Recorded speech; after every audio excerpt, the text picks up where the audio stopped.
tauhid Abi Jahal, maksudnya bagaimana? Orang-orang musyrikin dahulu kan mengakui Allah sebagai pencipta. Walau sa'alta man khalaqahum yaquluna Allah, itu tauhid kan, mengakui Allah sebagai pencipta, tapi enggak. Jadi banyak sebagian orang memasukkan tauhid seperti tauhidnya Abu Jahal, itu cukup mengimani Allah sebagai pencipta, memberi rezeki, menikmatikan, itu mereka nggak sebagai tauhid. Kalau hanya sekedar begitu, Abu Jahal juga orang musyrikin dahulu juga mengaku Allah sebagai Hayyul hadi bi ajmal dzikra sallu ma'ana ya pencipta. Kebohongan tauhid rububiyah salafi wahabi. Pujian para salafi wahabi kepada Abu Jahal dan Abu Lahab CS. Ini kitab berjudul Kaifa Nafhamut Tauhid, bagaimana kita memahami tauhid, karangan Muhammad Bashmil. Pada halaman 16 ada bab Tauhidu Abi Jahlin wa Abi Lahab, tentang tauhidnya Abi Jahal dan Abi Lahab. Di situ dijelaskan, ajibun wa gharib ayyakuna Abu Jahlin wa Abu Lahabin aktsara tauhidan lillah wa akhlasa imanan bihi minal muslimin alladzina tawassaluna bil awliya'i was salihin wa yastashfi'una bihim ilallah. Aneh dan heran, ternyata Abu Jahal dan Abu Lahab lebih banyak bertauhid kepada Allah, lebih tulus beriman kepadanya daripada kaum muslimin yang bertawassul dengan para wali dan orang saleh dan memohon syafaat pertolongan dengan wasilah mereka kepada Allah. Abu Jahal dan Abu Lahab ternyata lebih banyak bertauhid dan lebih tulus beriman daripada mereka yang mengucapkan la ilaha illallah Muhammadur Rasulullah. Kesimpulannya apa? Menurut ulama salafi wahabi, Abu Jahal dan Abu Lahab adalah orang yang lebih bertauhid dan lebih tulus dalam beriman kepada Allah daripada kaum muslimin yang bertawassul. Maksudnya, menurut ajaran salafi wahabi, Abu Jahal dan Abu Lahab itu termasuk orang yang bertauhid dan beriman secara sempurna dalam hal rububiyah. Mereka syirik hanya dalam hal uluhiyah kepada Allah. Pertanyaannya, benarkah Abu Jahal dan Abu Lahab itu beriman dan bertauhid rububiyah secara sempurna? Pada episode sebelumnya telah diuraikan dengan gamblang dan panjang bahwa orang-orang musyrik itu tidak pernah beriman dan bertauhid rububiyah berdasarkan dalil-dalil Al-Quran dan hadis. Klaim bahwa Abu Jahal dan Abu Lahab CS bertauhid dan beriman kepada rububiyah Allah adalah murni kebodohan dan kebohongan para ulama salafi wahabi saja. Berikut ini akan disampaikan lagi data-data yang menjelaskan bahwa Abu Jahal dan Abu Lahab CS adalah orang-orang yang tenggelam dalam lumpur kesyirikan rububiyah dan uluhiyah. Keyakinan orang-orang musyrik tentang berhala dalam kitab Sunanud Darimi diriwayatkan dari Imam Mujahid.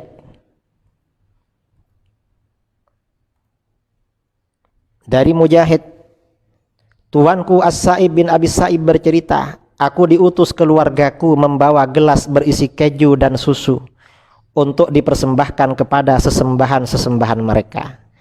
Keluargaku melarangku untuk memakan keju itu karena takut pada sesembahan itu.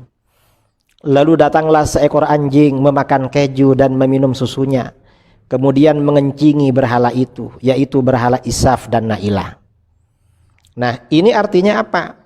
Dalam hadis ini diterangkan keluarganya As-Sa'ib melarangnya memakan keju yang dipersembahkan kepada berhala. Mengapa? Karena takut kualat dari berhala itu. Artinya apa? Orang-orang musyrik meyakini bahwa berhala mendatangkan manfaat dan mendatangkan madarat bagi mereka.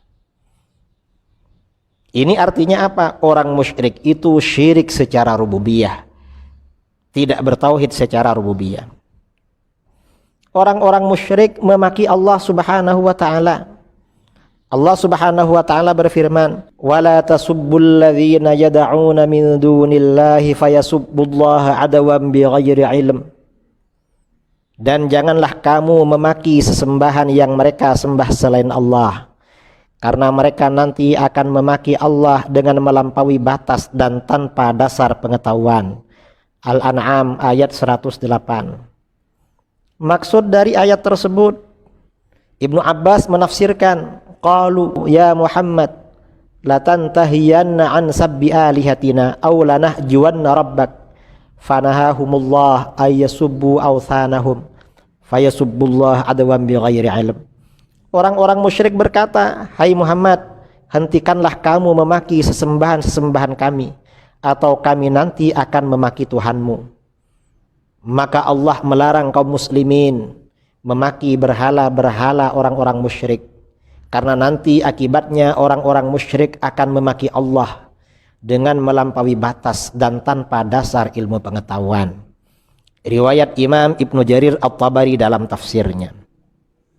Apakah orang yang memaki Allah itu dikatakan tulus dalam beriman dan bertauhid rububiyah seperti dalam ayat di atas? Tentu itu karena mereka tidak tulus beriman dan tidak bertauhid rububiyah. Orang-orang musyrik juga membenci nama Allah Subhanahu wa taala. Wa idza dzakarta rabbaka fil qur'ani wahdahu wallau ala adbarihim nufura. Dan apabila engkau menyebut Tuhanmu saja dalam Al-Qur'an, mereka berpaling ke belakang melarikan diri karena benci. Al-Isra ayat 46. Dalam ayat lain Allah berfirman, wa idza dzukirallahu wahdahu shma'azzat qulubul ladzina la yu'minuna bil akhirah wa idza dzukiral ladzina min dunihi idza hum yastabshirun. Dan apabila yang disebut hanya nama Allah, kesal sekali hati orang-orang yang tidak beriman kepada akhirat. Namun apabila nama-nama sesembahan selain Allah yang disebut, tiba-tiba mereka menjadi bergembira. Kedua ayat di atas memberikan pesan bahwa orang-orang musyrik tidak senang dengan nama Allah.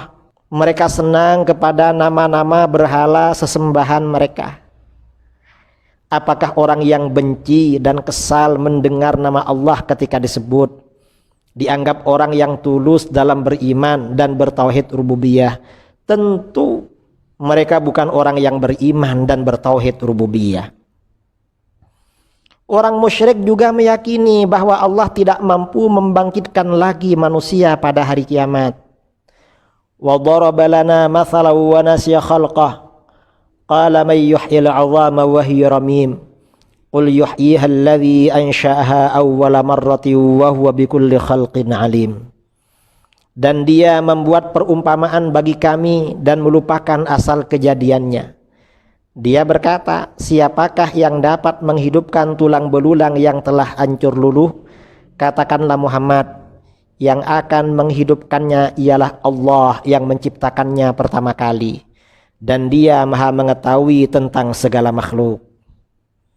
Imam Ibnu Jarir At-Tabari ketika menafsirkan ayat ini menjelaskan, fata'wilul kalami idzan may yuhyil 'idhama wa hiya ramim ingkaram minhu liqudratillahi ala ihyaiha. Maksud redaksi ayat tersebut menjelaskan pengingkaran orang musyrik bahwa Allah Maha Kuasa menghidupkan tulang belulang itu pada hari kiamat nanti. Artinya apa? Orang-orang musyrik tidak beriman, tidak percaya pada kebangkitan umat manusia pada hari kiamat. Mengapa?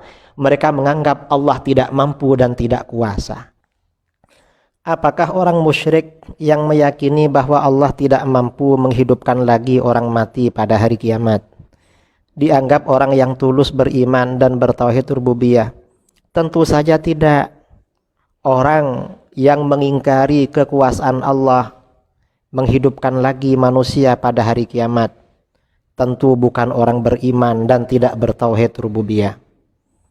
Syekh Ibnu Qayyim al-Jauziyah berkata, idza ankarul ba'tsa wal jazaa faqad kafaru bi rabbihim wa angkaru qudratahu wa rububiyyatahu wa hikmatahu. Apabila mereka mengingkari kebangkitan pada hari kiamat dan pembalasan, maka berarti mereka kafir kepada Rabb mereka, mengingkari kekuasaannya, mengingkari rububiyahnya dan kebijaksanaannya.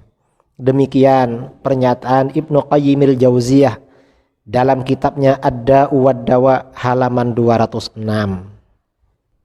Orang musyrik juga tidak meyakini keesaan dan kemampuan Allah.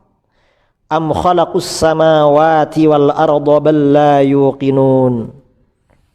Ataukah mereka telah menciptakan langit dan bumi?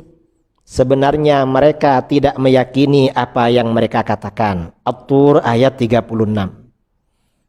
Ketika menafsirkan ayat ini, Al-Imam Abi Su'ud Al-Imadi mengatakan, ai idza su'ilu man khalaqakum wa khalaqas samawati wal arda qalu Allah wa hum ghairu muqinina bima qalu wa illa lama a'radu an ibadatihi.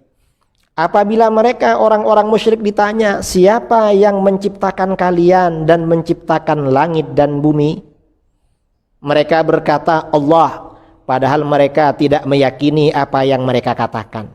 Seandainya mereka meyakini, pasti tidak berpaling dari beribadah kepadanya.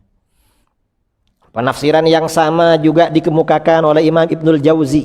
Qauluhu ta'ala bal la yuqinun bil haqq wa huwa tauhidullah wa qudratuhu 'alal ba'tsi. Sebenarnya orang-orang musyrik tidak meyakini kebenaran, yaitu keesaan Allah dan kekuasaannya membangkitkan manusia dari alam kubur pada hari kiamat nanti. Ini disebutkan oleh beliau dalam tafsirnya Zadul Masir juz 5 halaman 434. Nah, kesimpulan dari paparan di atas, uraian di atas menyampaikan kesimpulan bahwa Abu Jahal, Abu Lahab dan orang-orang musyrik telah tenggelam dalam lumpur syirik rububiyah, mempercayai bahwa berhala mendatangkan manfaat dan madarat, memaki Allah, kesal dan benci pada nama Allah ketika disebutkan sendirian, meyakini bahwa Allah tidak mampu membangkitkan manusia pada hari kiamat, dan meragukan keesaan Allah. Sedangkan gambaran orang-orang Salafi Wahabi bahwa orang-orang musyrik seperti Abu Jahal dan Abu Lahab CS adalah orang-orang yang lebih bertauhid dan lebih tulus beriman dalam hal rububiyah adalah kesalahan, kebodohan, dan kebohongan. Di satu sisi, kaum Salafi Wahabi memuji dan menganggap bersih orang-orang musyrik dari syirik rububiyah. Tetapi di sisi lain, kaum Salafi Wahabi kecanduan meremehkan, menilai sesat, membid'ahkan, dan mengkafirkan kaum muslimin. Karena itu saudara-saudara, kita harus waspada dan hati-hati dengan ustadz-ustadz Salafi Wahabi. Mengapa? Mereka menyebarkan ajaran-ajaran bohong yang dikemas dalam apa yang namanya tauhid rububiyah dan uluhiyah. Dalam tauhid rububiyah dan uluhiyah itu, mereka menganggap bersih orang-orang musyrik seperti Abu Jahal dan Abu Lahab, bersih dari syirik rububiyah. Tetapi di sisi lain, mereka mudah menyesatkan, mereka kecanduan membid'ahkan, mensyirikkan, dan mengkafirkan kaum muslimin. Karena itu saudara-saudara, kita harus berhati-hati dengan ustadz-ustadz Salafi Wahabi. Jaga anak-anak kita, jangan sampai terpengaruh dengan kebohongan dan kebodohan mereka.